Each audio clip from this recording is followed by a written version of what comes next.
Assalamualaikum warahmatullahi wabarakatuh. Salam dan bahagia.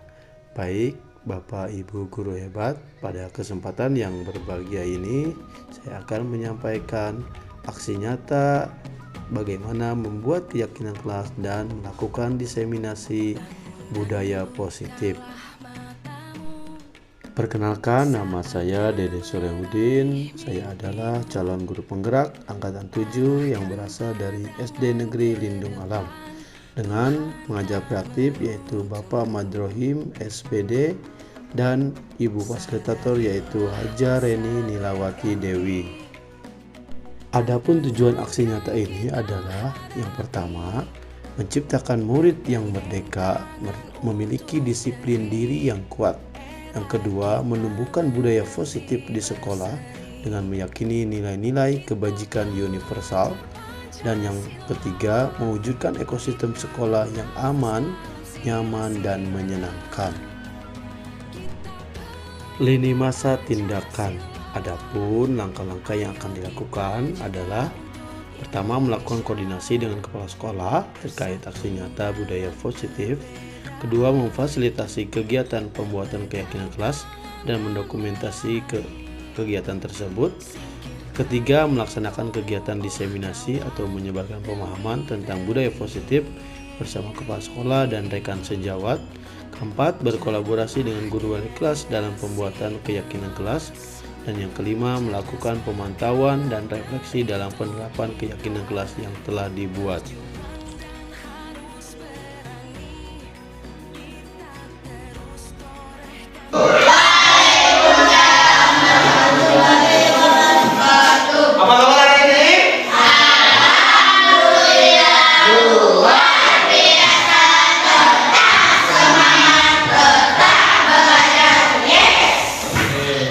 Semangat pagi. Pagi. Ini kelompok. Ini kelompok. Ketika tangan bapak yang kanan ke sini, berarti yang tengah yang sebelah mana?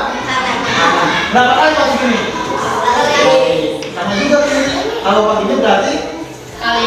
Kalau ini 2 kali, berarti 2 kali. Bisa dimengerti? Bisa. Ayo kita coba ya. Oke. Lagi pertama ya. Lagi. Oke, coba nih.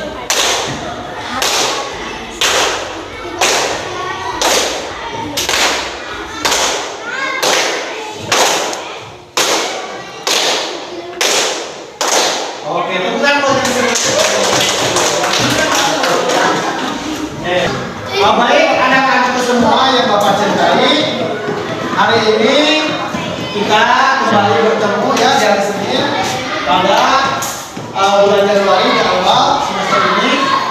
Alhamdulillah kita diberikan nikmat sehat walafiat. Jadi kita bisa sekolah. Ya. Hari ini kita akan membuat apa ini? Keyakinan kelas. Apa itu keyakinan kelas? Ya. Keyakinan kelas merupakan nilai-nilai kebaikan, nilai-nilai kebajikan, akhlak mulia yang ingin kita junjung tinggi, yang ingin kita harapkan. Jadi sekarang kita membuat keyakinan kelas, ya, supaya apa? Supaya terciptanya kelas yang apa? Aman, damai, nyaman, dan bahagia semuanya. Ya. Jadi untuk mewujudkan kelas yang aman dan nyaman dan menyenangkan buat kita semuanya, kita hari ini akan membuat sebuah keyakinan kelas, yaitu nilai-nilai kebaikan yang ingin kita wujudkan, nilai-nilai kebajikan yang ingin kita harapkan di kelas ini. Ya, mengerti ya? Hari ini Bapak punya kartu di sini. Satu kelompoknya nanti diberikan 2 kartu. Silakan kalian menuliskan nilai kebaikan, nilai kebajikan yang kita harapkan di kelas ini. Ya, nanti akan menjadi keyakinan atau kesepakatan kelas kita. Silakan. Dan Ya. Silakan, dua ya. Oke. Silakan. Ya.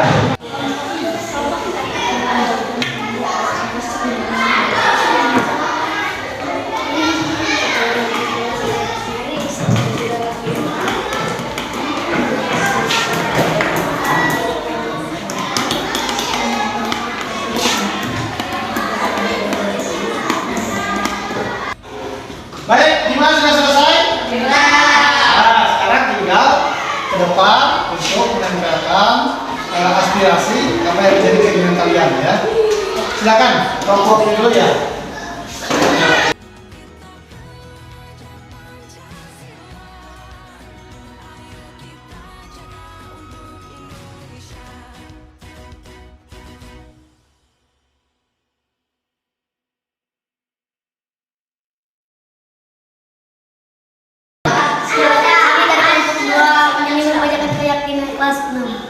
Sesama teman tidak membuli, menjaga kebersihan di sekolah, datang ke sekolah.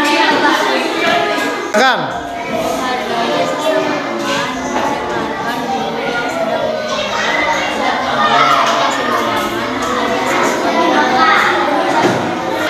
Assalamualaikum warahmatullahi wabarakatuh. Saya dari kampus saya mengatakan kesepakatan kelas. Kita harus menjaga fasilitas sekolah, artinya atau peduli dengan lingkungan sekolah.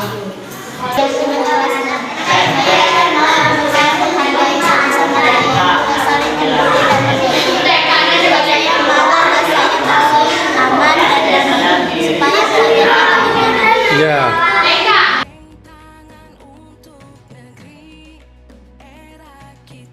Oke.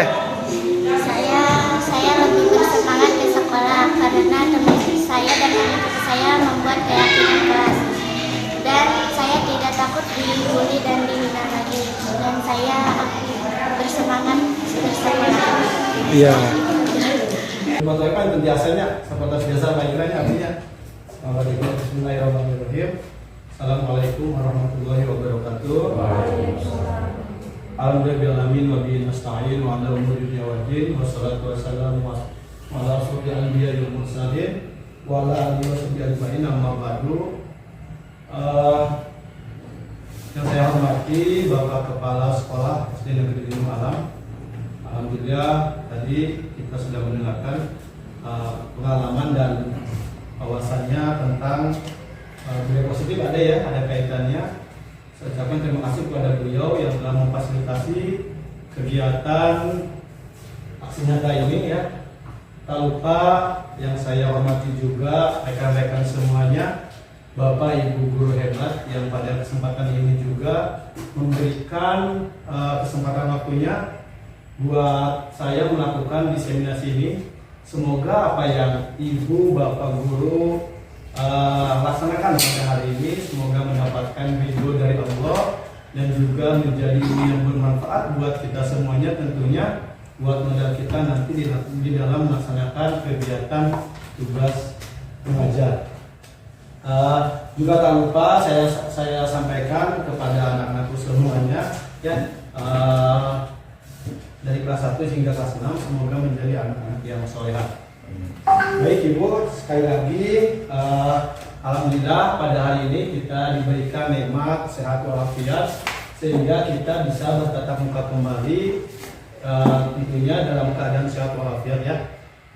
Pertama-tama dan yang paling utama adalah kita panjatkan puji syukur kepada Allah Subhanahu wa taala atas berkat rahmat hidayah ya, serta karunia-Nya sehingga kita bisa bertatap kembali.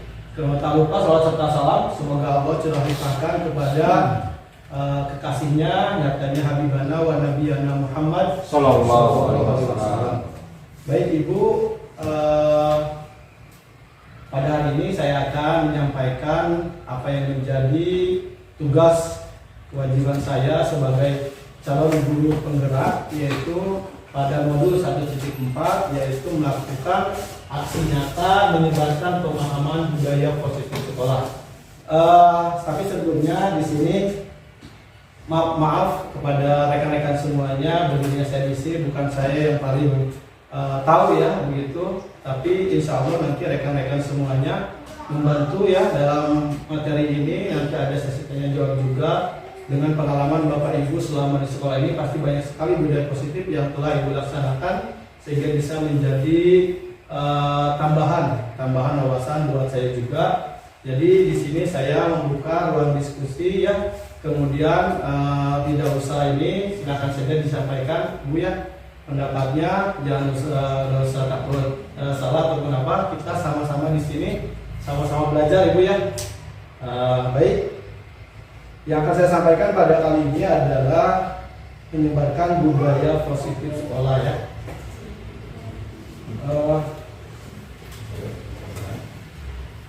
Untuk menumbuhkan budaya positif sekolah itu ada beberapa materi nanti yang akan dibahas pada pertemuan kali ini.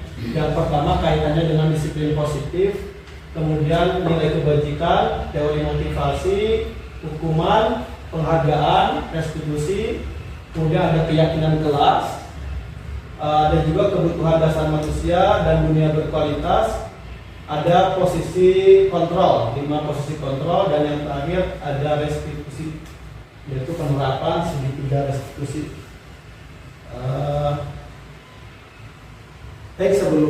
Sebelum ke materi ada pemahaman awal dulu terkait dengan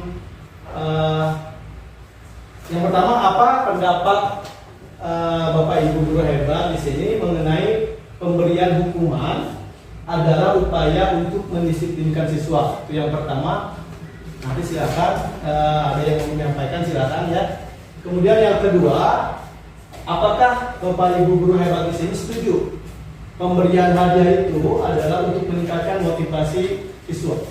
Ya, itu pertanyaan pemantik yang Bapak Ibu mungkin nanti akan ada yang menyampaikan, silahkan. Dari siapa dulu nih yang mau menyampaikan pendapatnya kaitannya dengan pemberian hukuman adalah upaya untuk mendisiplinkan siswa? Silakan.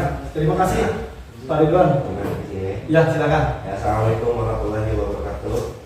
Waalaikumsalam warahmatullahi Terima kasih Pak Dede wabarakatuh. selaku moderator grup penggerak yang mudah-mudahan apa yang Pak Dede laksanakan tercapai ya, dan bisa memberikan ilmu kepada kami yang belum bisa mengikuti Pak Dede ya, kemudian kita juga bisa mengikuti ya. Yang pertama yaitu ya tentang pemberian hukuman kepada siswa itu. Nah, kan tahu sendiri ya Pak ya. Jadi kalau di daerah kita ini kan udah tahu ya, udah tahu di medsos apa segala macam ya. Kalau kita memberikan hukuman yang bisa membuat anak itu jerak ya, takutnya yang pertama takut ada protes dari orang tuanya ya. Yang pertama gitu ya, itu kan kemarin, tapi kan sekarang udah ada PP ya, udah ada badan hukum yang melindungi guru gitu ya. Jadi sepantasnya gitu ya, kalau saya setuju Pak ya, setuju untuk mendisiplinkan anak-anak dari perilaku yang benar-benar takut menyimpang gitu ya. Yang pertama kebebasan bergaul gitu ya, pergaulan bebas gitu ya, dibawa ke sekolah gitu. Untuk takutnya gitu ya, kalau misalkan kita tidak disiplin untuk memberikan hukuman. Yang pertama hukumannya misalkan anak itu gondrong, baju tidak dimasukkan, ya, coret-coret tembok, apalagi rusak gitu ya. Terus yang paling parah yaitu takutnya ada anak yang suka ngambil sana sini gitu ya. Ngambil barang ya. Itu ada aja Pak ya. Betul. Nah, jadi kiranya seperti apa itu untuk hukuman yang paling pantas di sekolah kita ya. Kita kan berdiskusi nih ya. Betul. Ya, berdiskusi ini. Apakah guru ilmu menghukumna? Kalau saya hormat bendera gitu. Kalau misalnya Pak Ikra hukumna, bersihkan WC gitu ya. Pak Iman hukumna, kita nyanyi gitu misalkan ya. Ayo kita bareng-bareng kita ragamkan di sekolah kita itu apa sih jenis hukuman ringan, sedang dan berat itu apa yang harus kita berikan sanksi kepada siswa yang melakukan di luar kedisiplinan yang sekolah ini sudah diterapkan. Itu aja Pak ya. Baik, terima kasih Bapak. Bisa ditarik kesimpulannya, Bapak setuju ya dengan pemberian hukuman? Iya, setuju. Untuk mendisiplinkan siswa. Ada lagi dari yang lain, Bapak Ibu guru hebat? Silakan. Kita ngobrol saja, Bu ya. Ada yang lain Pak Dayat? Silakan. Yang lain dulu Ibu. Pasti. Udah deh. Pak Iman, Ya. Pak ya. Boleh. Angka 1 berarti sudah terwakili ya. Sekarang yang nomor 2. Nah, ini kita kan suka ya pemberian ya. Ibu tanam 2. Atau yang bisa ulang ya. Kemudian Pak itu yang untuk jawaban yang pertama nih ya, hukuman. Apa hukumannya gitu? Bisa memberikan jawaban nggak Pak Dede gitu? Oh, hukumannya ini bisa hukuman dari yang tadi hormat bendera fisik, bisa juga hukuman verbal ya, bisa juga konsekuensi gitu, bisa seperti itu hukuman. Kalau misalkan di anak kita ini ada yang melakukan pelanggaran lingkungan norma ya, terutama kan kemarin Raka ya, itu harusnya itu kalau misalkan mengulang lagi itu harus kita punya sekolah kita itu punya ketegasan gitu ya, daripada membuat yang lain ini gitu ya istilahnya harus punya ketegasan gitu ya. Misalkan maaf ya contohnya keluarkan gitu ya di DO ya, tapi kan itu menghukum siswa ya terlalu ya gitu ya. Tapi kan kalau anaknya tidak ada berubah gitu aja, kapan jeraknya gitu anaknya. Oke. Terima kasih Pak Ridwan ya sudah memberikan penguatan juga terhadap jawabannya. Nanti ketika kita sudah mempelajari modul semuanya nanti pasti ada jawaban yang lebih sempurna ya. Iya, lebih sempurna. Saya nggak bisa menjawab, ini yang bisa menjawab terkait dengan pertanyaan ini supaya kita nanti mendapatkan pemahaman tentang budaya positif. Baik, terima kasih Pak Ridwan ya, cukup aktif sekali ini. Silakan yang lainnya Ibu, Bapak Guru, silakan berpendapat ya. Hah? Ada pertanyaan sudah. Yang kedua sekarang yang kedua silakan yang kedua. Terkait pemberian hadiah, kita sering memberikan hadiah kepada mau itu permen ataupun apa ya, reward ya, supaya semangat gitu belajarnya ya, supaya ada prestasi, supaya meningkat. Gimana? Setuju nggak Bapak Ibu? Silakan ayo. Bu ya, mangga pendapat ya. Wah, udah mau bicara setuju. Mana? Satu lagi ini belum terjawab. Ketika sudah ini berarti kita lewat slide ini ya. Ya silakan. Itu. Setuju banget ya rasanya. Setuju ya Pak Iman ya, untuk meningkatkan motivasi siswa ya. Oke, terima kasih ya. Saya tidak akan menjawab, nanti modulnya yang akan menjawab ya. Baik, kita lanjut. Slide berikutnya tentang budaya positif ini juga diskusi lagi kita ya. Menurut Bapak Ibu terkait budaya positif itu apa? Menurut pemahaman Bapak Ibu? Nah, oke, ini ada slide-nya. Ya. Ketika saya mempelajari modul 1.1 terkait dengan filosofi pendidikan yang telah disampaikan oleh Bapak Pendidikan kita yaitu Ki Hajar Dewantara, ya ternyata sosok bangsa Indonesia itu mempunyai pahlawan yang tentunya bergerak di bidang pendidikan. Ya, beliau adalah Bapak Ki Hajar Dewantara. Ya, beliau menyampaikan filosofinya tentang pendidikan dan pengajaran. Ada mendidik, ada mengajar, kata beliau ya. Bedanya apa pendidikan sama pengajaran? Kalau pengajaran itu proses transfer pengetahuan kita kepada siswa, itu pengajaran. Kalau pendidikan itu kata beliau, mendidik itu adalah menuntun kodrat yang dimiliki anak agar mencapai keselamatan baik bagi dirinya maupun sebagai anggota masyarakat. Ya. Kemudian beliau juga menganalogikan mendidik itu kita mendidik guru sebagai apa ini? Sebagai tukang tani, ya atau tukang kebun. Ya. Jadi anak itu diibaratkan apa di sini Bu? Padi. Ya, benih itu ya, ada benih padi, ada benih jagung. Jadi setiap anak yang dilahirkan ini pasti memiliki potensi atau kodak. Ya, dalam satu keluarga pun pasti berbeda-beda potensi itu yang dimiliki anak. Nah, tugas kita adalah menyampaikan atau mengembangkan, menggali potensi tersebut ya untuk mencapai tujuan, yaitu mencapai keselamatan dan kebahagiaan. Oke, karena diibaratkan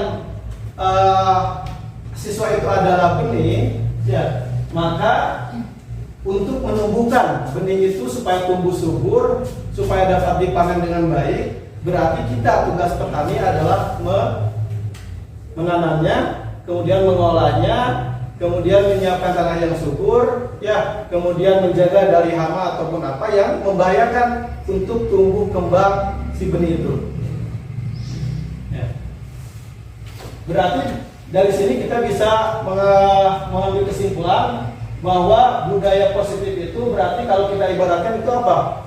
Tanah ya, sebagai tempat tumbuh kembangnya benih itu. Maka untuk budaya positif sekolah tentunya sekolah merupakan tempat bagi anak-anak untuk tumbuh kembang sesuai dengan potensinya. Ya. Jadi tanggung jawab seorang guru ini adalah menyiapkan lingkungan positif agar terciptanya suasana pembelajaran yang menyenangkan, aman, ya, aktif, ya, dan berpihak kepada murid. Ya. Ada lagi beliau menyampaikan terkait dengan berpihak kepada murid, kita sebagai guru harus memiliki keberpihakan kepada murid. Pernyataannya yang sangat populer itu kata beliau, bebas dari segala ikatan, mendekati sang anak, ya, tidak menuntut kepada anak dan menghamba kepada anak. Itu yang beliau sampaikan. Ternyata teori beliau itu sangat, sekarang baru tahu ya, para pemikir-pemikir filosofi pendidikan kita, para ahli pendidikan mungkin baru sadar ya, bahwasanya beliau mengambil teori konvergensi. Kita juga sudah belajar ya, di aksi nyata itu ada tentang Merdeka Belajar, Bapak Ibu ya sudah belajar, ada teori konvergensi, yaitu satu ada teori tabula rasa itu dari asing, dari barat. Dia menyampaikan bahwasanya anak itu seperti kertas kosong ya. Teori tabula rasa itu anak itu seperti kertas kosong yang kita itu berhak mengisi sesuai dengan keinginan kita. Nah, itu teori tabula rasa. Ada juga yang teori negatif, bahwa anak itu sudah terlahir dengan catatan-catatan potensi, kita tidak bisa merubah baik buruknya itu. Nah, beliau menyampaikan di tengah-tengah yaitu teori konvergensi, yang mana anak itu seperti kertas kosong yang sudah ada tulisan, namun tulisan itu masih halus. Tulisan itu bisa berarti potensi bakat ya, baik dan guru. Tugas kita sebagai pendidik adalah menebalkan tulisan-tulisan yang masih suram. Ya, menebalkan laku baik tentunya kepada anak, ya, agar menjadi anak yang berakhlak mulia. Itu beliau menyampaikan teori konvergensi ya. Baik, kita lanjutkan. Kemudian di sini ada refleksi ya. Apa pentingnya menciptakan suasana positif di lingkungan Anda? Yang kedua, bagaimana penerapan disiplin saat ini di sekolah Anda? Apakah sudah diterapkan dengan efektif? Bila belum, apa yang menurut Anda masih perlu diperbaiki dan dikembangkan? Tidak usah dijawab, gak apa-apa, ini cukup direfleksikan aja nanti. Kalau misalkan nanti di akhir, boleh nanti ya. Oke, lanjutkan. Tujuan lingkungan positif sesuai dengan SNP, Standar Nasional Pendidikan, bahwasanya tujuan untuk lingkungan positif adalah menciptakan proses pembelajaran yang interaktif, kemudian inspiratif, menyenangkan, menantang, memotivasi peserta didik untuk berpartisipasi aktif, dan memberikan ruang yang cukup bagi prakarsa, kreativitas, kemandirian sesuai dengan bakat, minat, dan perkembangan fisik serta psikologi peserta didik. Ketika saya mengamati, Pak ya, berdasarkan pengalaman yang saya lakukan di kelas 6, ya, memang betul Bu ya, setiap anak memiliki potensi yang beda-beda ya. Jadi ketika kita condong ke anak yang pintar itu tidak merdeka ya, tidak adil Bu ya. Semuanya anak perlu mendapatkan proporsi, mendapatkan kebutuhan bagi dia untuk berkembang gitu ya. Saya mengambil contoh ketika membandingkan mayat tahu ya. Ketika saya melihat dari perkembangan kognitifnya sangat lambat Bu ya. Tulisannya juga ketika di kelas 6 saya amati masih belum bisa belum bisa membedakan huruf besar huruf kecil. Ada huruf besar, ada huruf kecil gitu, masih ini ya. Membandingkan anak dengan anak yang pintar gitu ya. Tapi ketika saya melalui proses pembelajaran yang telah saya lakukan, ternyata anak itu memiliki potensi yang lain Bu. Ya, seperti apa? Seperti saya melihat dari keterampilan Bu, dari kemandiriannya ya. Beliau anak yang rajin, ya dia anak yang rajin. Ya, ketika disuruh kalau orang sudah mandirinya mudah. Kemudian apa? Potensinya pas lain itu. Ketika melaksanakan program kepedulian siswa terhadap lingkungan sekolah, siswa kan diharuskan untuk membawa tanaman dan menanamnya di sekolah. Ya, ternyata setelah saya lihat Maya yang lebih aktif, yang bisa gitu keterampilannya ya. Bagus, berarti semua anak kita simpulkan memiliki potensi dan bakat yang berbeda-beda. Ada lagi Irfan juga sama Irfan. Ya, dari kognitif terhambat ya, mungkin tidak sama dengan yang lain, tapi dilihat dari sisi lain ternyata ada yang baiknya Bu. Ada yang baiknya apa? Irfan ini adalah siswa yang mandiri ya.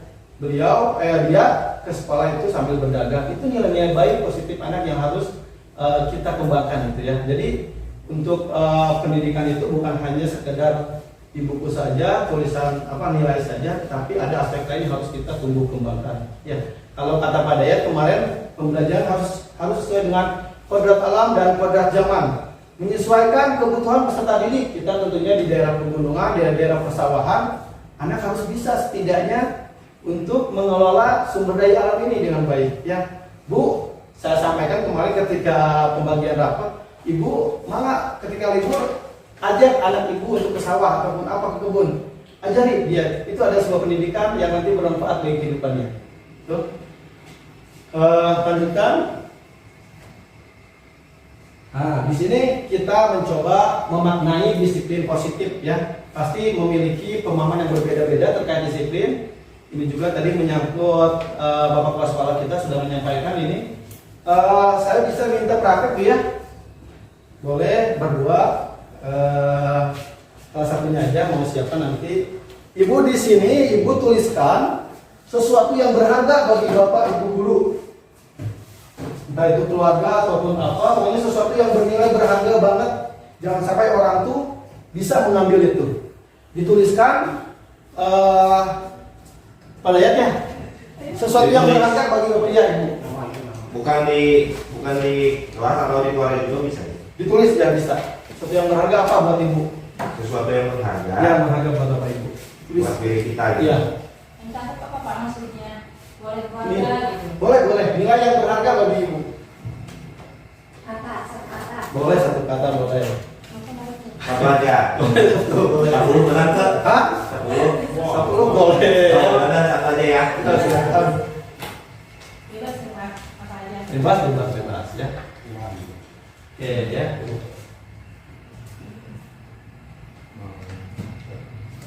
Sesuatu yang berharga buat Ibu. Jujur misalkan, tanggung jawab, komitmen ataupun misalkan keluarga, anak, ya itu sesuatu yang berharga buat Ibu ya. Udah tuliskan kamu? Udah, dipegang saja karena itu nilai yang berharga buat Bapak Ibu. Jangan sampai orang lain bisa mengambilnya atau ngacak gitu kan? Udah Bu? Pak, udah ya? Nah, Oke, sekarang nilai itu kita pegang erat-erat di tangan Bu, ya, seperti kepalan tangan ini ya. Oke, coba sekarang secara bergantian atau misalkan tadi Bu, aja ya tadi ya. Coba sekarang bersama rekannya duduk sebangku, ya, boleh dipraktekkan. Pak Ridwan silakan Pak Ridwan sini. Oke, terima kasih Pak Ridwan ini. Ya. Oke, gantian ya. Sekarang tugas Bapak Ibu adalah tugas Pak Ridwan ataupun yang pegang ini tadi gantian ya, jangan dua-duanya. Ibu kepakan nilai yang berharga buat Bapak Ibu, kemudian yang di sampingnya rekannya boleh membuka itu sekuat tenaga mungkin. Apakah Pak Ridwan akan mempertahankan? Apakah Pak Ridwan akan membuka nilai yang berharga itu? Ya, boleh Pak Iwan itu boleh apa? Boleh dengan apa? Memaksa ataupun apa? Membujuk, merayu, ya kasih uang, asalkan itu serahkan kepada saya nilai yang berharga. Oke. Boleh bro? Boleh. Ayo udah silakan coba aku satu dua apa ya? Itu naga. Pakai tenaga silakan.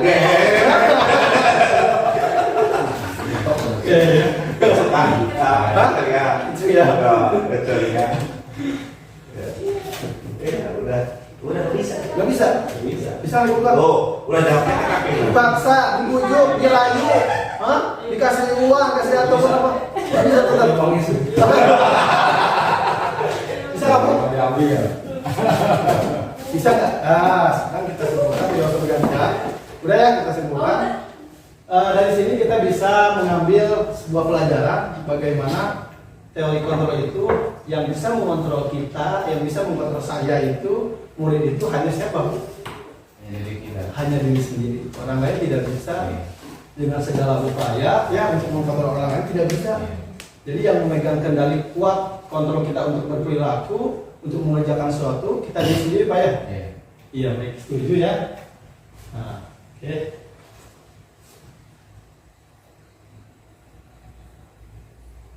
Baik, di sini ada teori kontrol. Dr. William Glaser dalam kontrol teori menuliskan beberapa miskonsepsi tentang makna kontrol. Ya.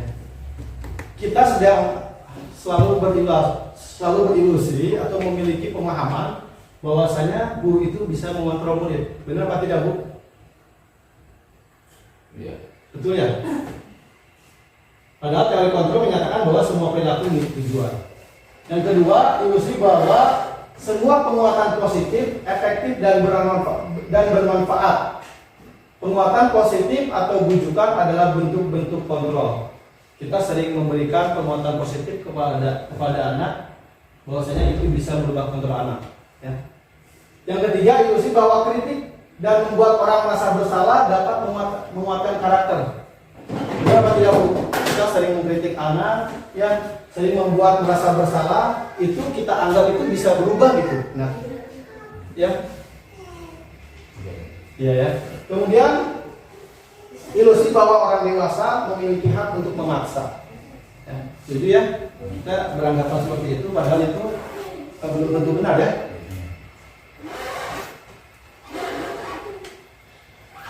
Baik, kita lanjutkan pendekatan teori kontrol. Tadi Bapak Kepala Sekolah sudah menyampaikan kepada kita semuanya. Ya, ini ada dari Timur dari Barat ya. Ini sebetulnya sudah disampaikan dalam Al-Quran tadi surat Ar-Ra'd ayat 11 ya. Innallaha la yughayyiru ma biqaumin hatta ma yughayyiru ma bi anfusihim. Ya. Yang bisa merubah itu hanya kita di sini ya. Bahwasanya Allah tidak akan merubah nasib suatu kaum, nasib suatu kelompok, nasib suatu komunitas sekolah, warga sekolah kalau tidak dimulai dari kita sendiri tahu. Nah, karena kesuksesan kumulatif itu tentunya dimulai dari diri sendiri, dimulai dari yang paling muda, ya dimulai dari sekarang. Itu. Bila kita ingin membuat kemajuan perlahan, sedikit-sedikit ubahlah sikap atau perilaku Anda. Namun bila kita ingin memperbaiki cara-cara utama kita, maka kita perlu mengubah kerangka acuan kita. Yang disampaikan, lanjut. Nah di sini ada kita sebagai pendidik mesti ada perubahan dari paradigma stimulus respon kepada teori kontrol. Stimulus respon itu apa Bu? Itu yang satu yang di luar dari kita, ya motivasi eksternal bisa kita katakan seperti itu. Ya, adanya rangsangan dari luar ya. Apa perbedaannya? Stimulus respon kita realitas kebutuhan kita sama. Kemudian teori kontrol realitas kebutuhan kita pasti berbeda. Semua orang melihat hal yang sama. Teori kontrol setiap orang memiliki gambaran berbeda-beda. Stimulus respon kita mencoba mengubah orang agar berpandangan sama dengan kita. Kemudian kita berusaha memahami pandangan orang lain tentang dunia. Perilaku buruk dilihat sebagai suatu kesalahan. Itu stimulus respon. Kalau dia terkontrol, hanya Anda, oh bukan, semua perilaku memiliki tujuan. Nanti akan dibahas juga perilaku, motivasi dari berperilaku itu ada berapa nanti. Kemudian orang lain bisa mengontrol saya, hanya Anda yang bisa mengontrol diri Anda. Kemudian saya bisa mengontrol orang lain, Anda tidak bisa mengontrol orang lain. Pemaksaan ada pada saat rujukan gagal. Kolaborasi dan konsensus menciptakan pilihan-pilihan baru. Model berpikir menang kalah. Teori kontrol, model berpikir menang dan menang. Lanjut. Baik, disiplin positif ya. Jadi untuk menumbuhkan budaya positif itu kita dari awal kita harus menciptakan disiplin dulu ya, disiplin diri atau self disiplin. Kemudian berubah menjadi lingkungan positif dan menjadi budaya positif. Sesuatu yang kita kerjakan secara berulang-ulang itu akan menjadi kebiasaan. Betul Pak Weh? Betul ya? Kebiasaan-kebiasaan yang terus kita laksanakan akan menjadi budaya. Entah itu nanti mau budaya positif, mau budaya negatif, itu tergantung dari kita mengerjakannya. Ya. Kemudian sebelumnya mari kita tanyakan ke diri kita sendiri bagaimana kita berperilaku atau mengapa kita melakukan segala sesuatu. Pasti ada motif di balik itu. Ya. Pada ayat ya, ada motif. Ada pada ayat ya. Pada ayat kenapa hari ini pergi ke sekolah? Motifnya apa Pak? Kami kewajiban. Kewajiban ya, itu nilai-nilai Jawaban. nanti nilai kebaikan nilai kebajikan ya orang menjawab ya. Mungkin kita juga pernah kita ya ketika kita melakukan sesuatu, kita misalkan datang tepat waktu Bu, karena saya pengen menghindari hukuman. Karena di sekolah A misalkan kalau misalkan tepat terlambat saja ada sanksi, ada hukuman. Saya kan pengen datang itu untuk menghindari hukuman, ataupun bisa saja kita berperilaku, bertindak itu misalkan pengen pergi ke tempat waktu itu karena pengen dipuji oleh orang lain ya, begitu ya, atau misalkan pengen mendapatkan penghargaan atau karena takut dengan kepala sekolah ya. Nah itu adalah sebuah motif apa, sebuah level berperilaku yang masih rendah. Nanti betul apa yang dikatakan oleh rekan kita pada ayat itu adalah sebuah komitmen atau tanggung jawab. Nanti kita berperilaku itu karena ini saya menganggap ini adalah nilai kebaikan, nilai kebajikan yang harus saya yakini dan percayai. Oke.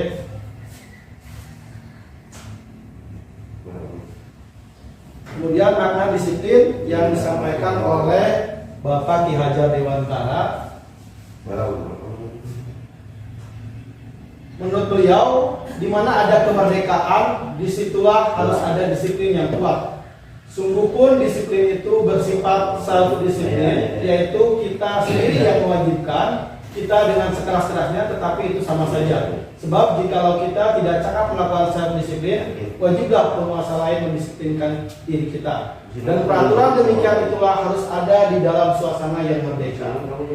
Jadi untuk menciptakan murid yang merdeka, syarat utamanya adalah harus ada disiplin yang kuat. Disiplin yang dimaksud adalah disiplin diri yang memiliki motivasi internal. Kemudian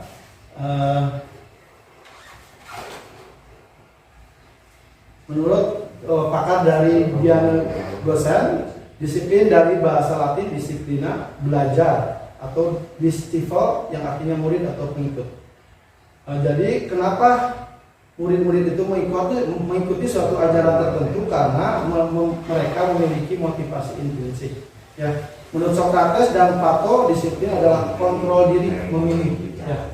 Jadi saya bisa menyebutkan Bu, disiplin itu adalah kontrol diri Bu ya. Kita bisa mengontrol tentang perilaku kita yang perbuat. Kita bisa membedakan mana yang baik, mana yang buruk, mana yang sesuai dengan nilai-nilai yang kita percaya, yang kita hargai itu ya. Jadi disiplin itu juga adalah sebuah menghargai diri sendiri. Tujuan dari disiplin positif adalah menanamkan motivasi yaitu menjadi orang yang mereka inginkan dan menghargai diri sendiri dengan nilai-nilai yang mereka percaya. Ya, lebih cepat Pak Bu. Nah. Oke ya.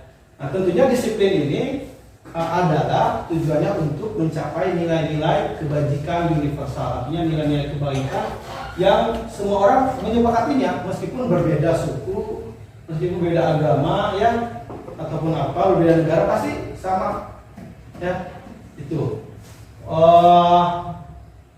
Menurut Diana Gosen mengemukakan bahwa dengan mengaitkan nilai-nilai kebajikan yang diyakini seorang, maka motivasi intrinsiknya akan terbangun sehingga menggerakkan motivasi dari dalam untuk mencapai tujuan mulia yang diinginkan.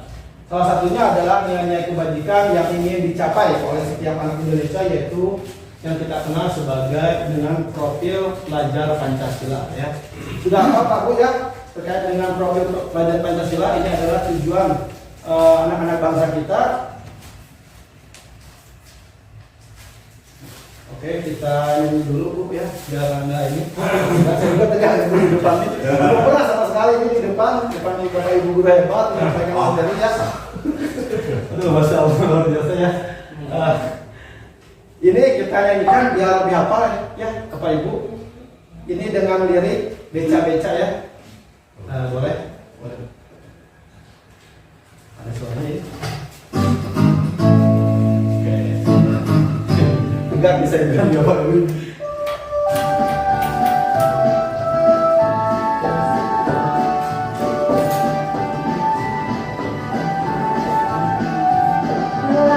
Pancasila beriman dan bertakwa pada Tuhan Yang Esa yang berakhlak mulia, berdirikan doa, gotong royong mandiri, kreatif dan berkreatif. Belajar Pancasila beriman dan bertakwa pada Tuhan Yang Esa yang berakhlak mulia, berdirikan doa, gotong royong mandiri, kreatif dan berkreatif. Insyaallah cepat apanya berlangsung nih. Kalau pakai lagu biasanya lebih menyenangkan, ya. Suara-suara banyak kan dikeluarin nih.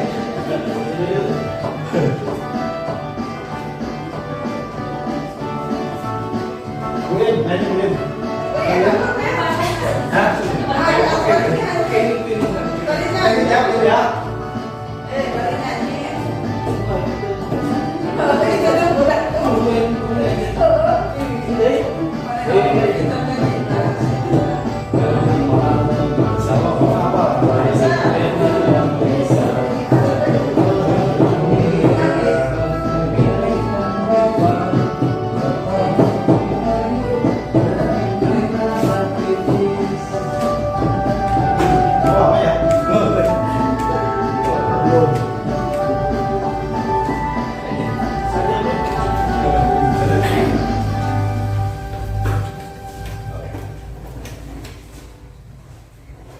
Tes. Selesai ya? Mau dites Pak ya? Mau. Oke. Bisa kan?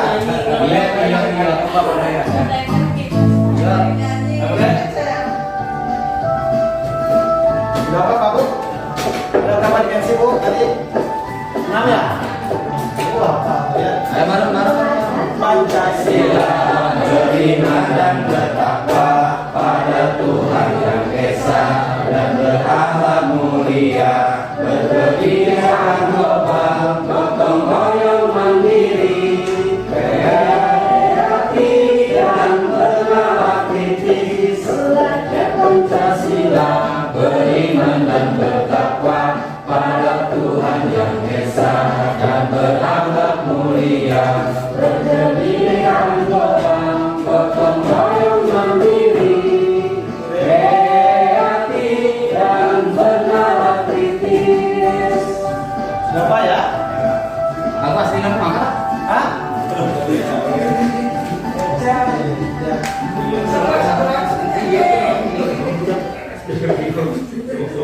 Ada berapa Bu dimensi profil pelajar Pancasila? Ada 6. Yang pertama beriman, bertakwa kepada Tuhan Yang Maha Esa dan berakhlak mulia. Kemudian berkebinekaan global, gotong royong, mandiri, kreatif dan bernalar kritis. Ya. Jadi untuk menumbuhkan profil pelajar Pancasila ini dapat kita aplikasikan dalam kegiatan pembelajaran sehari-hari melalui program atau kegiatan. Di sini Bu, di Lindung Alam ya, kita alhamdulillah memiliki program atau kebiasaan atau budaya positif. Ada dimensi beriman dan bertakwa ya Pak Bu. Kita sudah alhamdulillah terima kasih Pak Haji ya, yang selalu membimbing anak-anak kita semuanya ya. Banyak sekali keteladanan dari Pak Haji yang bisa kita ikuti ya. Alhamdulillah Pak Haji, ketika saya datang ke sini pun juga Pak Haji saya udah anggap orang tua sendiri, karena ketika datang saya ke sini waktu itu ya saya ke Pak Haji ya, disiapkan kontrakan ya. Alhamdulillah ada pertolongan, ada kemudahan ketika saya bisa bersilaturahmi di SD Lindung Alam ini ya. Alhamdulillah mungkin SD Negeri Lindung Alam ini juga kalau bisa dibilang sudah gemuk ini, ASN-nya sudah luar biasa ya. Ada lagi di tahun kita ini ya, di tahun sekarang ya, sekarang ada penambahan lagi insyaallah ya. Pak Iman, alhamdulillah Pak Iman dan Bu Dede ya segera menyusul, dan insyaallah Bu Sarah saya yakin tidak lama lagi, karena memang aturannya seperti itu. Kalau di honor di negeri itu pasti nanti tinggal nunggu aja giliran, karena yang pensiunnya juga semakin banyak begitu ya, pasti akan diisi oleh guru yang di sekolah kita insyaallah. Lanjutkan. Oke ya, ya itu budaya positif kita. Ada kegiatan sholat duha, baca asmaul husna, juga menghafal sholat pendek, itu luar biasa sekali ya. Barangkali profil pelajar Pancasila yang pertama ini yang paling mendasar ya, ketika ini sudah dimiliki oleh calon-calon anak kita dan sudah beriman dan bertakwa, itu nanti insya Allah yang lainnya akan menyusul ya, begitu Bu. Karena tujuan pendidikan itu adalah tadi disampaikan untuk mencapai keselamatan ya di dunia maupun di akhirat. Ketika sudah beriman dan bertakwa ya, insya Allah kita akan selamat di dunia dan di akhirat ya. Lanjutkan.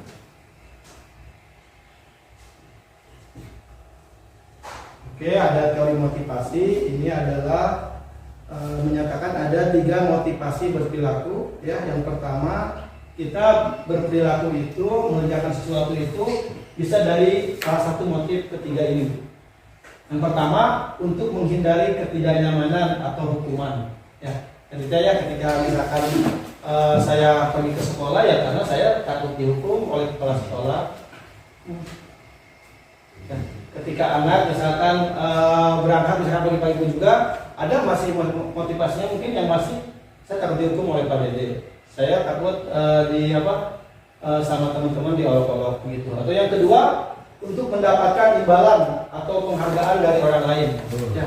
Sama kita juga lagi berproses, ketika saya waktu di sekolah honor ataupun di sini juga mungkin ada levelnya bisa bertahap Bu, sesuai dengan ini ya.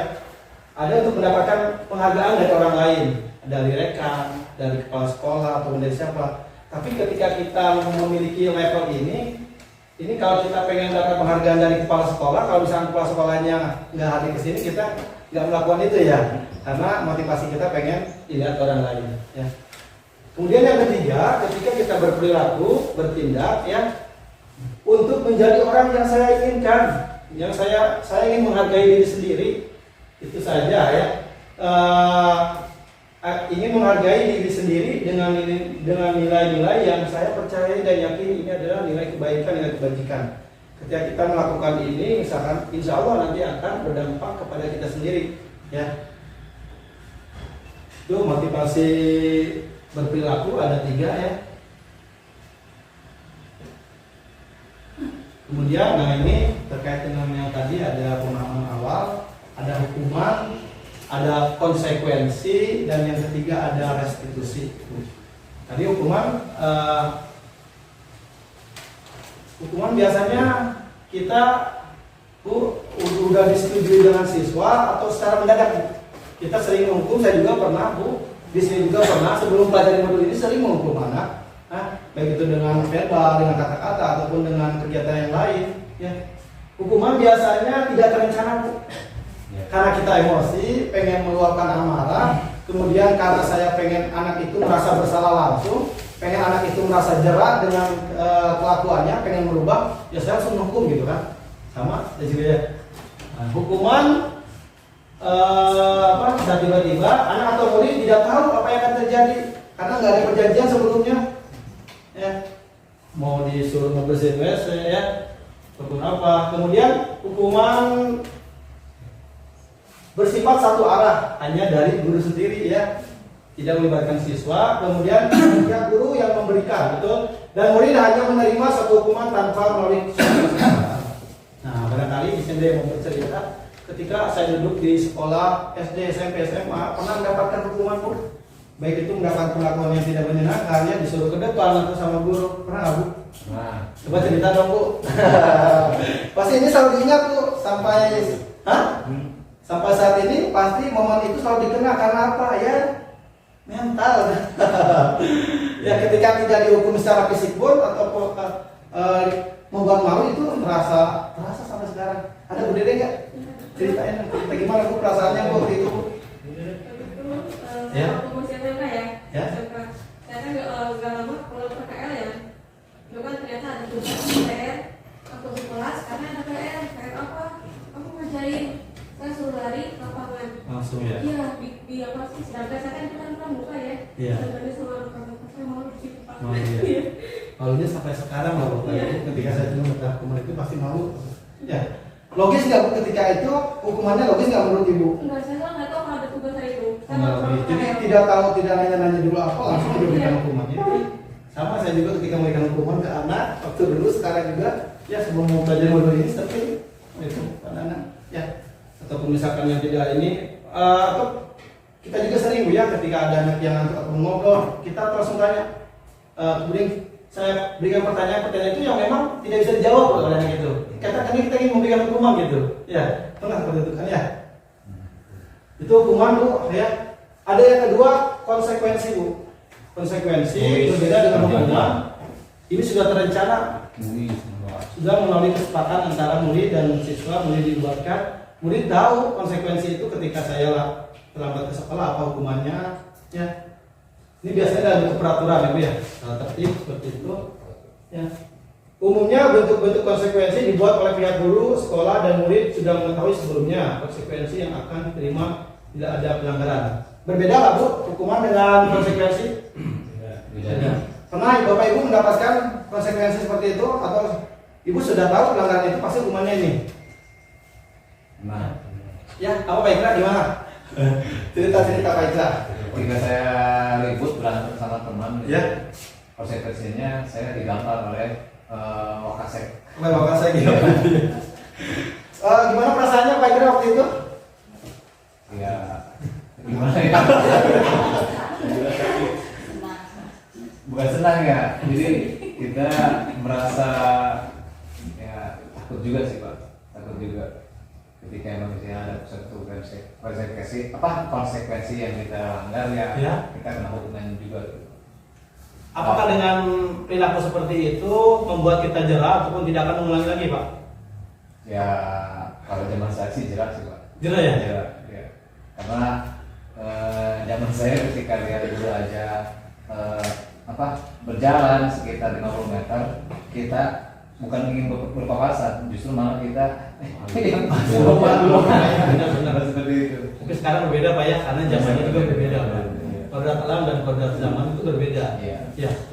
Jadi kita juga harus bisa menyesuaikan perkembangan zaman ya. Itu konsekuensi. Yang ketiga ada ini memberikan solusi, ya restitusi. Restitusi adalah proses menciptakan kondisi bagi murid untuk memperbaiki kesalahan mereka sehingga mereka bisa kembali pada kelompok mereka dengan karakter yang lebih kuat. Nanti dijelaskan lagi di slide berikutnya. Restitusi. Nah ini perbedaan antara identitas sukses dengan identitas gagal. Hukuman sesuatu yang menyakitkan harus terjadi. Sama mungkin ya ketika saya menjadi seorang guru juga, saya nggak mau dihukum ya ketika melanggar peraturannya. Karena saya pengen nyadar sendiri gitu, nanti berubah. Nggak, kadang-kadang emang nggak mau dia dinasihati lagi ya sama atasan, sama kepala sekolah. Iya. Ya karena tahu gitu kan. Kemudian konsekuensi sesuatu yang harus terjadi, restitusi merupakan pilihan. Nanti ketika anak melakukan kesalahan itu diberikan pilihan anak itu. Yang diberikan pilihan nanti. Biarkan anak sendiri yang memberikan solusi tersebut. Jadi anak yang menjadi motivasi buat anaknya. Kemudian anaknya juga sudah berjanji kepada diri sendirinya. Kemudian yang kedua, tidak nyaman untuk murid anak untuk jangka waktu panjang. Ya, betul Pak Bu ya, ketika dihukum untuk jangka waktu panjang, ketika kita dihukum misalnya ketika di SMP, ada juga Pak anak yang sudah merupakan hukuman, tertahunya motor atau kendaraan yang menghukumnya dikempesan, dikenakannya.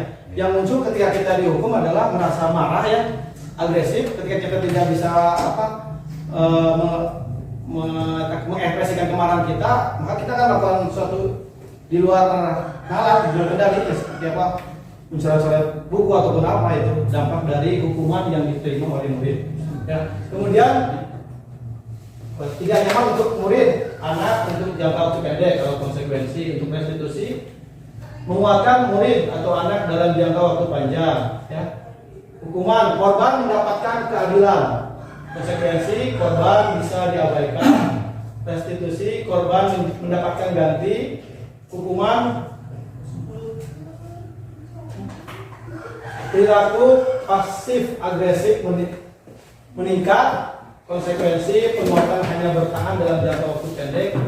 Restitusi, masalah percakapan. Ini ada perbedaan terkait dengan identitas gagal dan identitas sukses. Jadi kita bisa menerapkan yang mana Bu?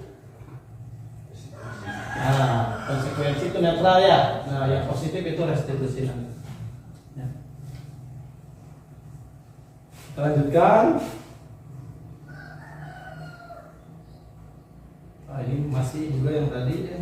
Bisa dibaca mungkin sama Bapak Ibu guru.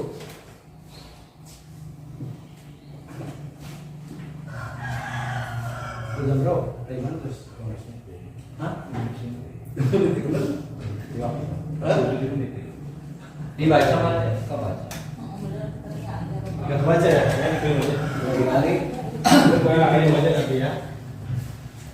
Saya juga pakai sahabat ini masih nggak jelas Bu. Awas kalau ada lagi ya. Saya ada nambah. Kita skip aja ya. Jadi seperti itu tadi sebelumnya. Kemudian ketika kita memberikan penghargaan, ya boleh nggak sih Bu kita tadi ya di pertanyaan awal boleh ya? Boleh ya. So, silakan Bu In dong bersuara dong. Boleh. Ya Bu In. Ya boleh dong maksudnya. Boleh ya. Kayak untuk apresiasi lah istilahnya. Apresiasi ya. Begitu, jadi pemberian dulu itu untuk mengapresiasi siswa, Ya, usaha siswanya motivasi. dia terus Motivasi ya. Berarti itu motivasi eksternal ya, masa eksternal ya. Jadi ketika kita memberikan hadiah permen ataupun apa, kalau misalkan kita tidak ada permen Pak, ataupun misalkan anak bisa ketergantungan nggak dengan hadiah Pak? Kan kita biasanya di akhir tahun juga kenaikan kelas kan sudah. Oh, kenaikan kelas. Tapi saya kalau misalkan saya Pak Dede ya, kalau anak itu kalau kita nggak ada makanan atau permen, saya dikasih pakai bintang. Bintang, ya. Supaya istilahnya kamu kalau misalkan bisa menjawab Pak, bintang 1, 2, siapa yang paling banyak bintangnya itu akan akhir tahun mendapatkan. Kalau saya pakai kalau saya pakai kalau saya pakai verbal aja. Jempol dan luar biasa. Salut ya, saya juga selalu memberikan itu penghargaan juga. Ada permennya tidak ada. Jadi saya juga paling memberikan apresiasinya dalam bentuk tepuk, saya tepuk salut, Tapi kalau dalam bentuk barang ataupun permen ataupun makanan saya belum. Enggak ya? Pernah sebelumnya ya. Udah niat cuma kadang-kadang lu mau permen 5 bere hiji. Ya. Tentunya kalau misalkan nanti anak yang ini dapat dikasih permen, ketika kita tidak ada permen, anak itu tidak semangat ya dalam menjawab permen. Bisa nggak gitu Bu? Bisa juga nggak Bu anak? Kemudian anak yang tidak bisa menjawab merasa gimana Bu? dan nggak dapat hadiah gitu. Tapi kan itu untuk memacu termotivasi buat mereka yang ingin mendapatkan penghargaan dari gurunya. Dari guru ya. Tapi pikiran kalau anak seperti pikiran itu nggak bakalan gimana. Kita juga harus mendorong gitu. Kita kalau gurunya mendorong itu dari apa yang mereka dapatkan, kalian yang belum dapat kita ayo coba gitu. Dari peringkat aja gitu ya, peringkat 1, 2, 3, ayo yang belum silahkan berlomba gitu. Ya. Sebetulnya itu semua hukuman, penghargaan itu adalah sesuatu yang di luar dari siswa ya, itu motivasi eksternal ya. Tetapi itu sepertinya tidak akan memiliki jangka panjang ya Bu ya.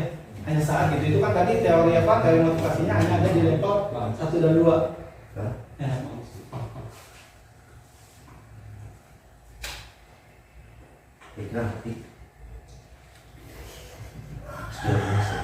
Oke, ini ada dihukum oleh penghargaan. Penghargaan yang nilainya sama dengan menghukum seseorang. Satu, penghargaan efektif untuk jangka pendek. Benar nggak Bu?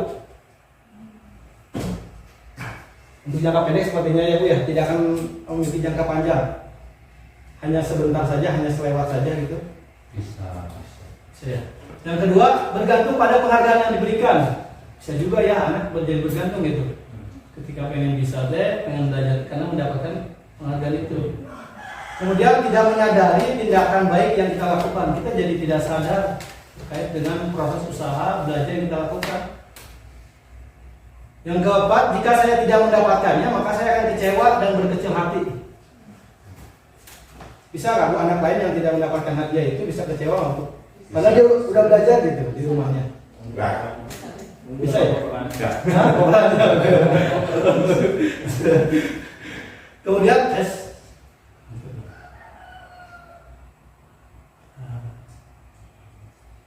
Kemudian terus memberikan penghargaan untuk meneruskan perilaku tersebut.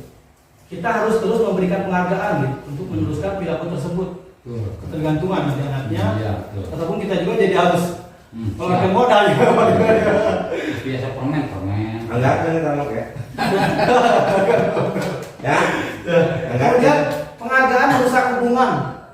Memang kalau di siswa SD mungkin belum punya ini ya. Belum punya pikiran seperti itu Pak. Ya. Untuk di SD saya yakin nggak ada perasaan seperti itu Pak. Kalau SMP SMA udah mulai. SMA sudah mulai ada persaingan gitu, ada mulai kecemasan juga. Nah, contohnya maaf ya Pak Dede, Ya, di kelas saya sebagai wali kelas ya di SMP ya. Jadi anak yang tadinya di kelas 8 itu juara 1 itu digabung disatuin satu kelas.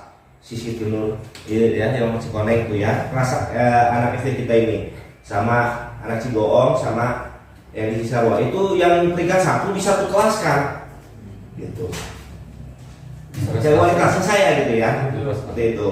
Jadi kadang tadi jalankan kalau setelah tes pembagian peringkat gitu ya, kayak ada yang gimana gitu ya.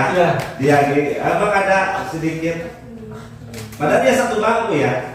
Ya, yang tadinya dia sering juara 1 kelas 8 ya. Sekarang dia kalah sama temennya ini yang satu bangku ya. Kayak yang kurang ini deh gitu ya. Rasanya yang tadinya jadi kurang gimana gitu ya. Kalau udah ngomongin peringkat gitu ya.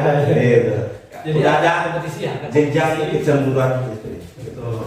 Merasa iri, tidak senang. Udah kelihatan Pak muncul seperti itu ya. Gitu. Menciptakan persaingan di kelas dan menimbulkan kecemasan. Ya, kemudian mereka yang tidak memiliki kesempatan akan berhenti mencoba. Ya udahlah, saya mau nggak dapat hadiah terus, nggak dapat ranking terus, saya nggak. Biasanya laki seperti itu, yang penting naik kelas. Karena hubungan Siapa saya kayak dari eksternal, motivasi eksternal. Tapi yang lebih kuat itu adalah motivasi dari diri sendiri. Karena menghargai nilai belajar itu ya positif gitu, nilai komitmen itu ya baik, nilai menghargai waktu itu ya dianggap sangat ini ya sangat diyakini gitu. Nah, kemudian lagi di mana? Motivasi intrinsik. Jadi disiplin itu adalah motivasi dari dalam. Kemudian saat seorang anak belajar untuk pertama kali menggabungkan huruf-huruf dan kata-kata serta menyadari bahwa ia dapat membaca, timbul pijar di matanya dan sebuah senyuman di wajahnya. Anak tersebut begitu gembira bahwa ia telah mempelajari dan menguasai suatu keterampilan baru. Kesadaran akan kemampuannya bahwa dia sudah dapat membaca sesungguhnya sudah merupakan sebuah kemampuan. Jangan anak ya, ketika kita melakukan sesuatu ya bisa ataupun bisa mengerjakan sesuatu di komputer ataupun apa, kita merasa senang, dan itu jadi motivasi buat diri sendiri ya. Kemudian jika kita memberikan penghargaan kepada seorang anak pada saat dia sedang merasa bangga dengan pencapaian sendiri, maka kita akan mengambil kegembiraan yang saat itu sedang dirasakan secara alamiah.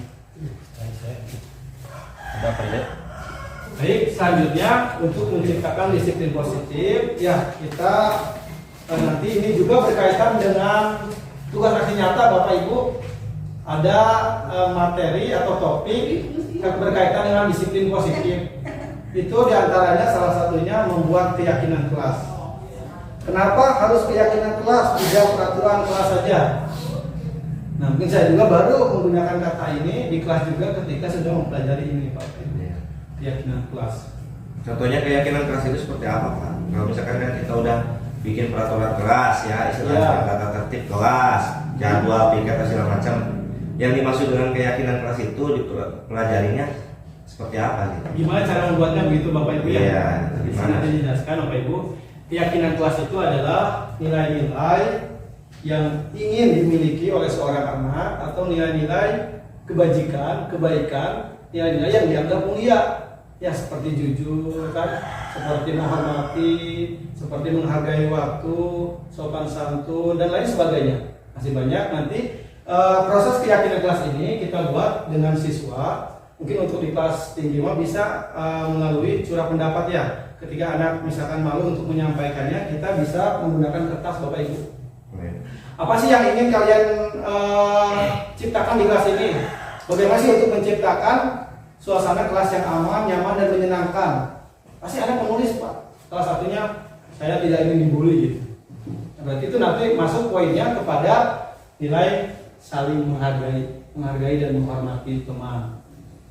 Jadi dalam sebuah keyakinan kelas nanti ketika sudah ditempel, jangan ada kata-kata yang negatif, jangan itu jadi tidak dituliskan. Boleh nggak kalau misalkan itu Pak Dede udah punya ya keyakinan kelas di share di grup biar kita itu bisa membuatnya dan ditempel di kelas masing-masing. Boleh sekali. Nah nanti untuk keyakinan kelas ini tentunya kita harus melibatkan anak. Karena apa? Karena anak itu sudah memiliki kesadaran gitu, memiliki keinginan. Ini adalah kesepakatan yang saya yakini di kelas gitu. Menghargai waktu itu saya sudah sepakat dan saya ingin gitu. Tidak membuli seperti itu misalkan ya tadi. Ini ada penjelasannya Pak Ridwan. Pembentukan keyakinan sekolah atau kelas. Keyakinan kelas bersifat lebih abstrak daripada peraturan yang lebih rinci dan konkret. Keyakinan kelas berupaya pernyataan-pernyataan universal. Pernyataan keyakinan kelas senantiasa dibuat dalam bentuk positif. Keyakinan kelas hendaknya tidak terlalu banyak sehingga bisa diingat dan dipahami oleh semua warga kelas. Kemudian keyakinan kelas sebaiknya sesuatu yang dapat diterapkan di lingkungan tersebut. Kemudian semua warga kelas hendaknya ikut berkontribusi dalam pembuatan keyakinan kelas lewat kegiatan serah pendapat. Ini ada contohnya. Ini contoh dari materinya, modulnya contoh keyakinan kelas 1, setiap anggota kelas perlu belajar. Setiap anggota kelas perlu senang, setiap anggota kelas perlu melakukan tugas, setiap anggota kelas perlu saling menghargai dan perlu merasa aman.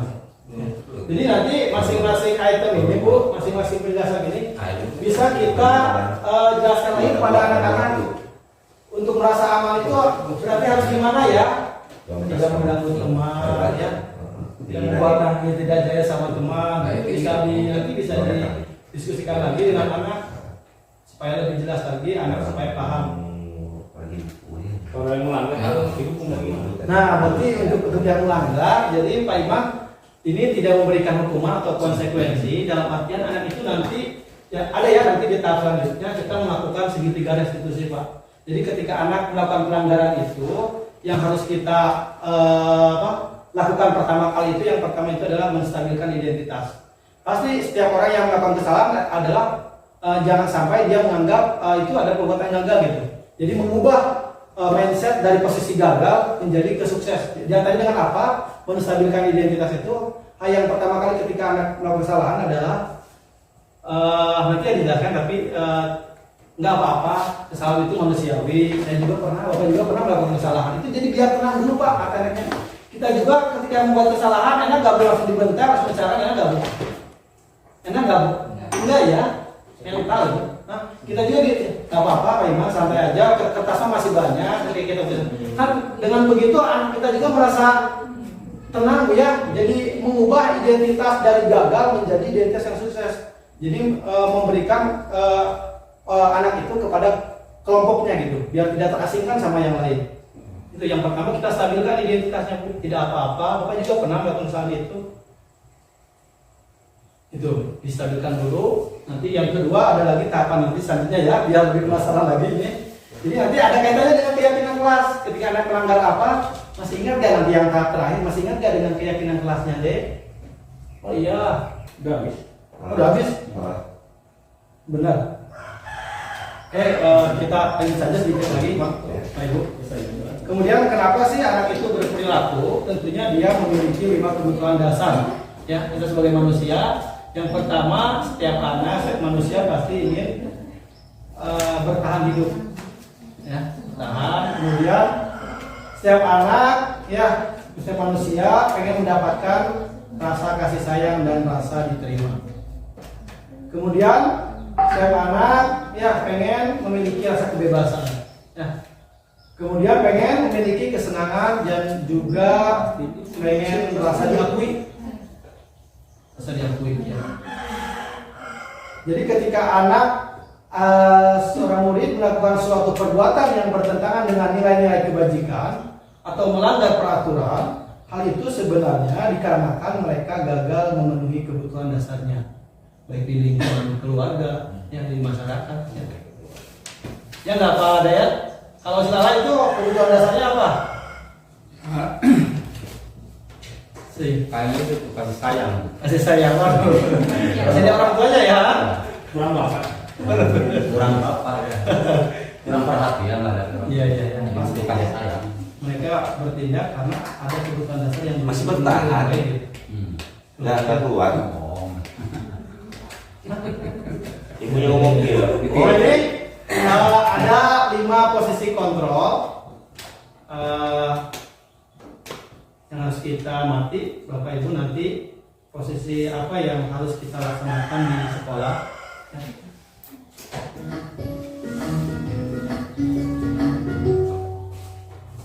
Salam bahagia Ibu dan Bapak Guru hebat. Dalam penerapan disiplin positif restitusi, salah satu program yang dikembangkan adalah 5 posisi kontrol. 5 posisi kontrol dalam restitusi adalah proses perjalanan seorang pendidik agar dapat mengenali dirinya. Pada video kali ini, kita akan membahas tentang 5 posisi kontrol yang dikembangkan oleh Diane Grosser dan contoh penerapannya. Ini minimal kita nanti melaksanakan di sekolah posisinya sebagai pemantau dan Posisi manajer. kontrol itu adalah 1. Posisi penghukum, 2. Posisi pembuat merasa bersalah, 3. Posisi teman, 4. Posisi pemantau atau monitor, dan 5. Posisi manajer. Untuk lebih memahami kelima posisi tersebut, Dari anak bisa saksikan kasus Naren yang Dari pernah anak. hadir 20 menit di sekolah dan melihat bagaimana kelima posisi kontrol dalam menghadapi masalah tersebut.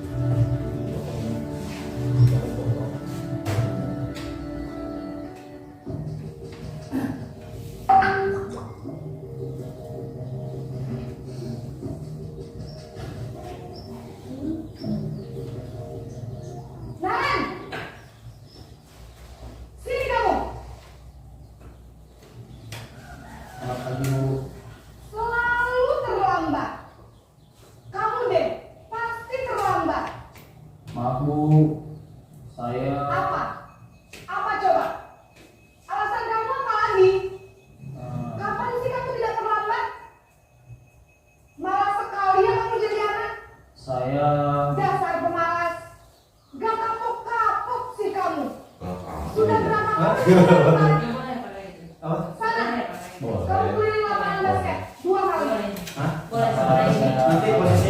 yang ideal kita laksanakan posisi 4 dan 5. Kamu melawan ibu. Saya juga pernah menjadi posisi seperti ini Bu, ketika ngajar di SMP, ketika Bisa ngobrol terlambat, masih berani jawab nggak?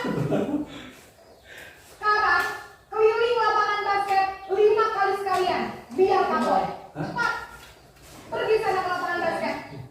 nanti posisinya Lupa gitu. Posisi penghukum biasanya berbicara dengan nada tinggi, menghardik, menunjuk-nunjuk, menyakiti, dan menyindir. Hukuman bisa berupa fisik maupun psikis. Ibu dan bapak guru hebat. Dampak yang terjadi pada murid ketika guru berada pada posisi penghukum adalah murid cenderung akan memberontak, bahkan menyimpan dendam.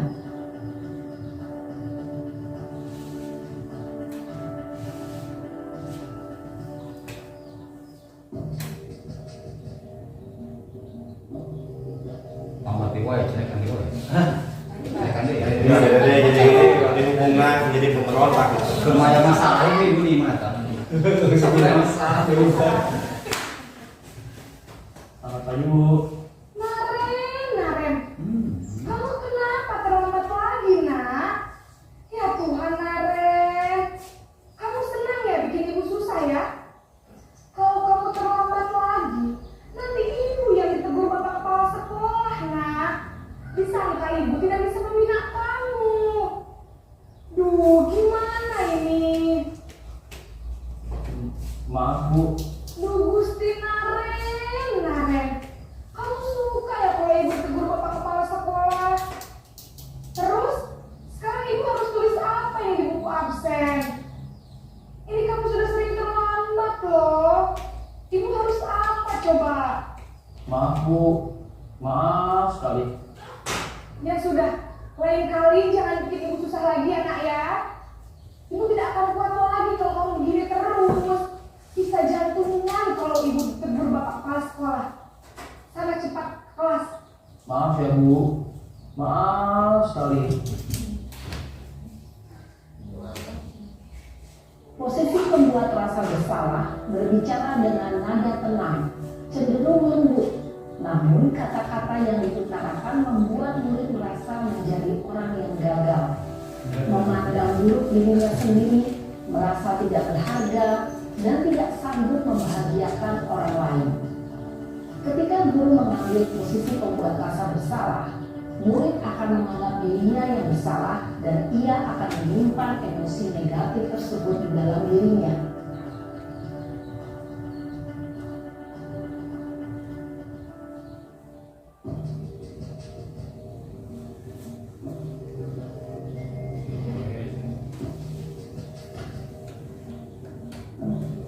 Maaf nih, maaf. Naren!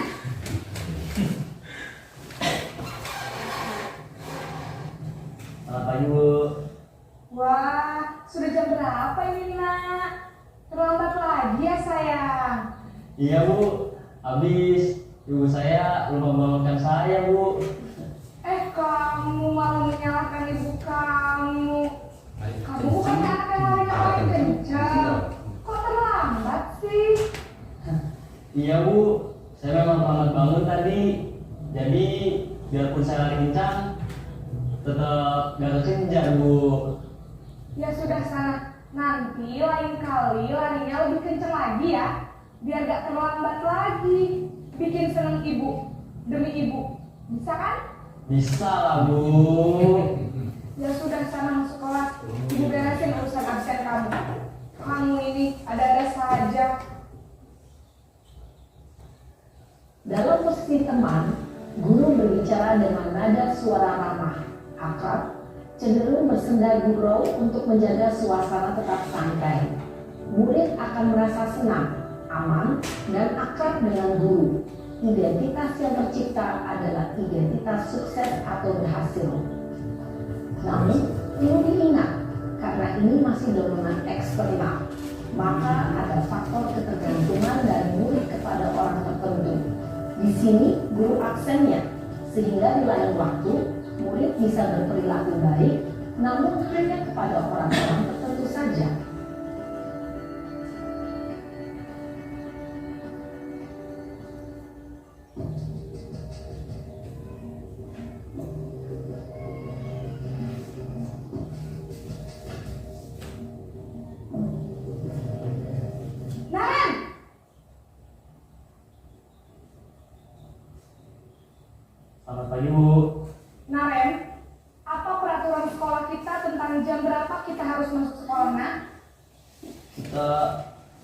harus di sekolah jam 7, Bu. Iya betul, sekarang sudah jam 7.20. Naren sudah tahu konsekuensinya jika terlambat hadir. Paham, Bu.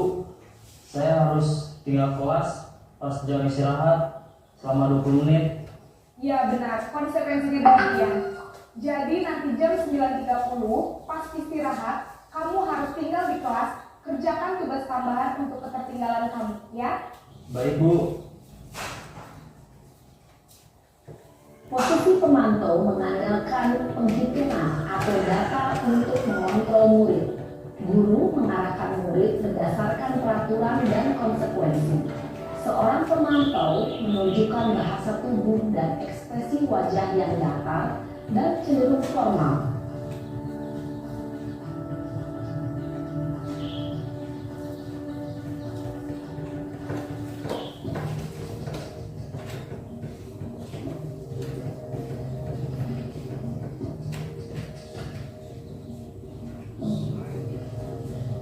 Naren!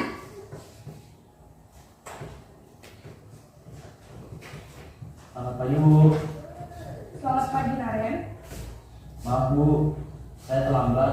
Iya, sekolah masuknya jam 7, sekarang sudah jam 7.20. Jadi sekarang bagaimana nih Naren? Maaf, Bu. Saya lupa soal saya semalam. Baiklah, menurut kamu, keyakinan sekolah yang mana yang perlu kamu tingkatkan?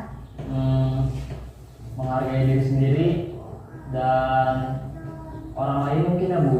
Setuju. Jadi, apakah Naren meyakini prinsip saling menghormati tersebut? Iya, Bu. Saya meyakininya. Apakah Naren bersedia memperbaiki masalah keterlambatan ini?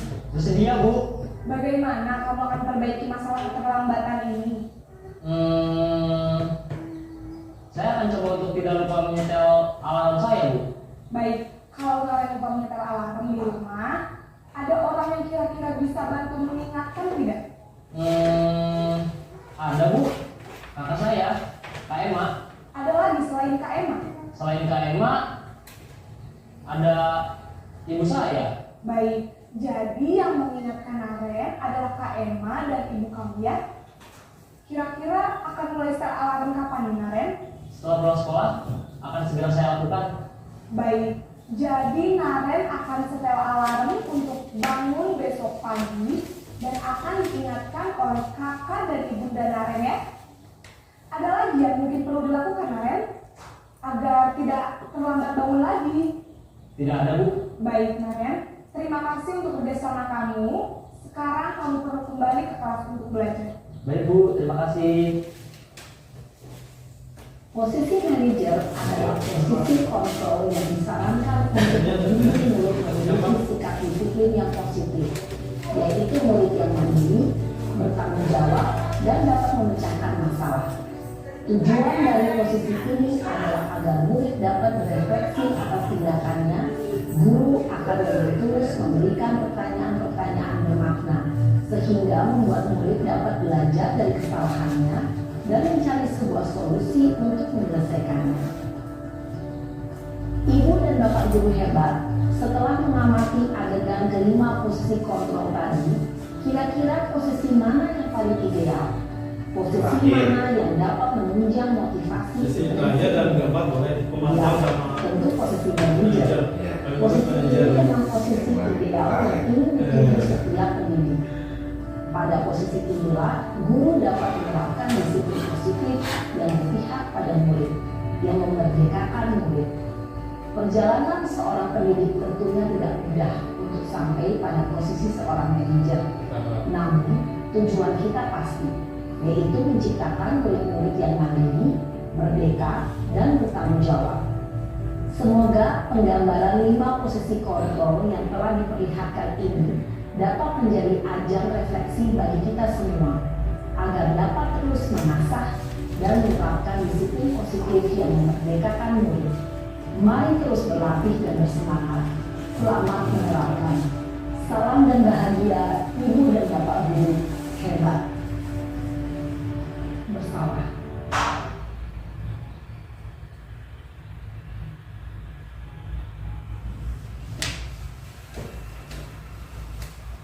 Sudah ya dijelaskan Bapak, ada 5 posisi kontrol. Minimal kita seorang pendidik dianjurkan untuk menjadi seorang manajer Bapak Ibu ya. Tapi ini sekali lagi perlu belajar ya, tahapan-tahapan, kita tidak langsung bisa menjadi manajer begitu saja ya. Atau dianjurkan juga ya, kita bisa posisi yang ideal itu nomor 5, boleh juga menjadi nomor 4 pemantau. Memang saya juga ketika menjadi guru, ketika honor dulu di SMP Pak, pernah mengalami proses ini dari penghukum ya. Pernah sekali itu menghukum, membuat merasa bersalah apalagi ya. Kemudian posisi teman mah asal belum pernah ya. Pemantau pernah saya menggunakan poin peraturan ya. Ketika anak melanggar berapa kali itu konsekuensinya apa pernah. Untuk manajer mungkin kali ini ya, ketika sudah mendapatkan pemahaman tentang 5 posisi kontrol.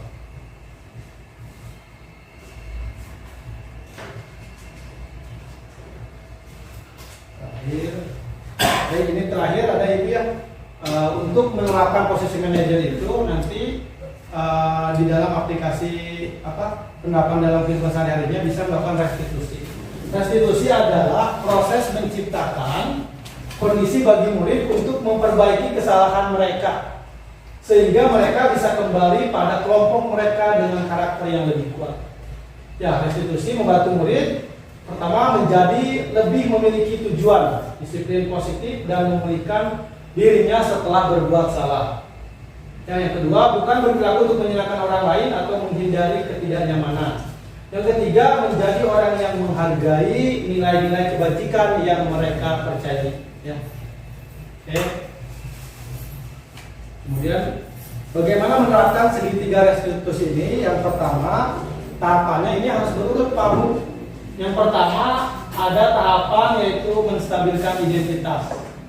Stabilize the identity, bertujuan untuk mengubah identitas anak dari orang yang gagal karena melakukan kesalahan menjadi orang yang sukses. Ya, jadi tahap yang pertama kali ketika ada anak yang melanggar sebuah keyakinan kelas, yang harus pertama kita lakukan adalah tidak menghukumnya ataupun tidak membuat merasa bersalah, tetapi dengan distabilkan dulu identitasnya. Pasti anak juga ketika melakukan kesalahan merasa gugup ataupun takut ataupun apa ya. Nah, yang pertama kita lakukan adalah distabilkan identitasnya dengan cara tadi, nggak apa-apa nak, bapak juga pernah melakukan kesalahan itu, atau kesalahan mah hanya manusiawi begitu. Setiap orang pasti pernah melakukan kesalahan. Nah, ketika mendapatkan respon seperti itu, pasti anak merasa tenang gitu Bu. Ya, saya juga sama Bu, ketika orang dewasa, ketika melanggar peraturan, ketika membuat kesalahan, kayaknya Pak Bu ya langsung ditegur sama atasan, ya gitu ya. Tapi distabilkan dulu identitasnya. Kemudian langkah kedua yaitu memvalidasi tindakan. Kita memberikan kesempatan kepada anak untuk bercerita kenapa bisa datang terlambat, tadi seperti dalam cerita ya. Jadi kan kalau yang dari posisi penghukum, pembuat masalah itu mah tidak memberikan itu ya ruang untuk mereka berargumen gitu. Ya, berikan dulu kesempatan untuk melakukan argumentasinya. Ya, dengan cara itu menanyakan kenapa bisa kesiangan. Coba tolong ceritakan. Ya, padahal bisa saja kamu kan nggak sekolah, ini kamu bagus gitu. Sudah mau ke sekolah meskipun terlambat. Tuh. Yang ketiga, ibu menanyakan keyakinan. Jadi yang ketiga itu setelah memvalidasi, kita tanyakan keyakinannya. Kan sudah dibuat misalkan di kelasnya, nanti bapak ibu tanyakan keyakinannya. Kira-kira kalau datang kesiangan itu sesuai dengan keyakinan yang telah kita sepakati nggak? Oh enggak Pak, misalkan tidak menghargai waktu ataupun apa ya. Itu adalah langkah segitiga restitusi. Saya sudah melaksanakan ya kemarin dengan skenario kelas 6. Contohnya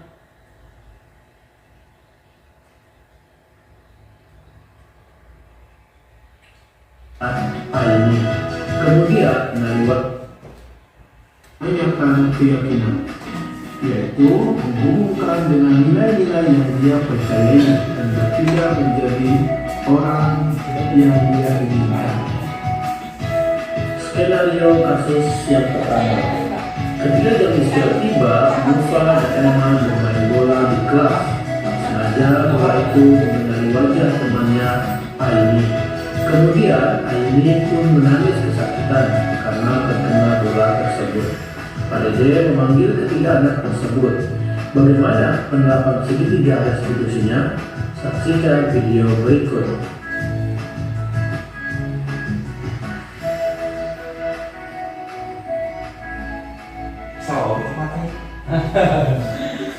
Waktunya itu waktunya.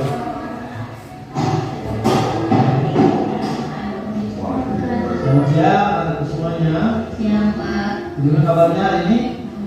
Ya. Kalian tahu tidak mengapa kalian panggil ini? Saya mendapatkan laporan dari teman-teman hari ini. Maksudnya kejadian tadi di istirahat. Betul atau tidak? Coba tolong ceritakan ini tadi kenapa?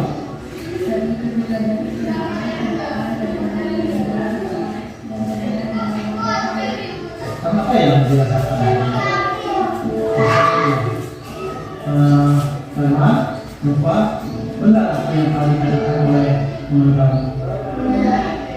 Tentang pada yang menang orang lain. Kita bilang kita bertemu bola dan tidak dulu. Ya, stop. Sudah saling menyalahkan ya. Teman-teman juga di sini bukan mencari siapa yang salah di antara kalian, tapi Bapak ingin mencari solusi dari masalah ini. Bapak juga berbicara ya. Bapak juga pernah melakukan hal seperti itu. Ya, coba Bapak tanya kepada Bapak dan teman alasan mengapa bermain bola di kelas. Kami hanya ingin bermain bola saja. Kami tidak bermaksud untuk menjadi teman saya. Iya. Ini masih sakit ya? Apa bangga loh sama teman kamu hari ini ya? Meskipun itu sakit, tapi dia tidak membalasnya. Ya. Sekarang masih ingat tidak tentang keyakinan kelas kita yang telah dijual? Setiap siswa kelas aman dan nyaman. Iya, betul. Ya, setiap siswa teman kita harus merasa aman dan nyaman.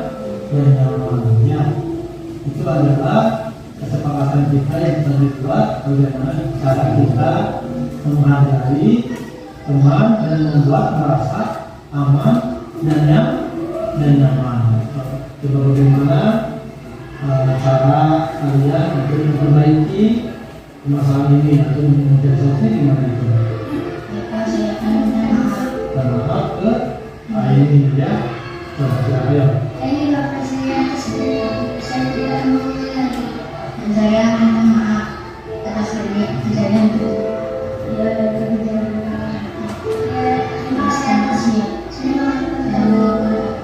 Ya. Baik ya, terima kasih pada peserta ya, pada kalian yang telah melakukan kesalahan dan mampu memperbaikinya nanti ya. Dan nanti tidak akan mengulanginya lagi ya, mudah-mudahan kita bisa menjadi siswa yang lebih baik lagi, disiplin ya, mentaati, meyakini keyakinan ke kelas yang telah kita sepakati ya, menjunjung tinggi rasa hormat kepada guru dan kepada teman ya. Terima kasih atas waktunya ya, silakan melanjutkan kembali waktu istirahatnya. Skenario kasus yang kedua. Baik Ibu, itu saja yang dapat saya paparkan pada pertemuan kali ini ya, mengibarkan kegiatan untuk menciptakan budaya positif di sekolah ya. Semoga apa yang kita dapatkan hari ini menjadi yang bermanfaat dan bisa kita terapkan nanti di sekolah ya. Terima kasih saya ucapkan kembali kepada Bapak Ibu guru hebat yang telah meluangkan waktunya untuk saya jadi bisa melaksanakan tugas begitu ya Ibu. Semoga langkah Bapak Ibu ya dari pagi waktu kita berapa jam di sini menjadi nilai ibadah buat kita semuanya ini ya. Itu saja mungkin yang dapat saya sampaikan. Kalau misalkan ada yang bertanya itu semata-mata datangnya dari Allah. Kalau ada kesalahan itu datangnya murni dari diri pribadi sendiri. Ya, terima kasih atas perhatiannya. Wabillahi taufiq wal hidayah. Assalamualaikum warahmatullahi wabarakatuh. Waalaikumsalam.